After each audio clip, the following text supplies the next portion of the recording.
கொண்டிருக்கிறார்கள். அல்லாஹ்வுக்கென்றே சொந்த கரத்தில் இருக்கிறார்கள்.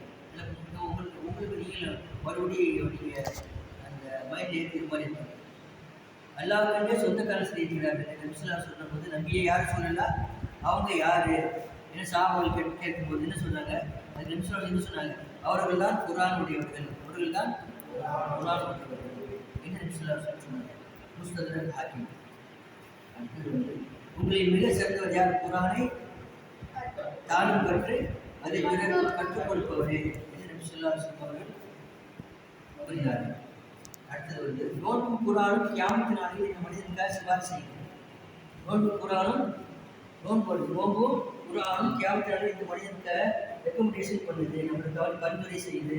அல்லாஹ் அல்லாஹ் உடைய பாவத்தை மன்னிச்சது, உடைய நன்மை கொடுப்பாயாக என்று என்ன அல்லாஹ் பரிந்துரை செய்யுது. நம்ம குர்ஆன் அதிகமாக ஓதணும் தான் அல்லாஹ் தஆலா இந்த குர்ஆனின் காரணமாக பழைய பதவிகளை உயர்த்துகிறார், பழைய பதவிகளை தாழ்த்துகிறார்.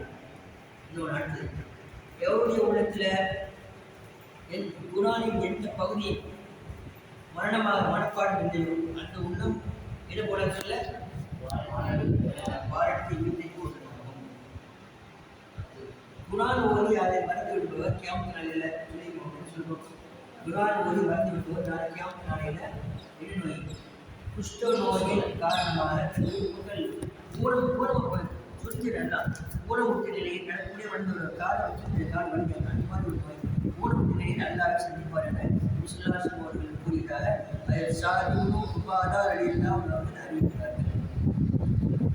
இந்த யாராவது நாளைக்கு சொல்லி மாற்றி விட்டு அவனை உட்காரு.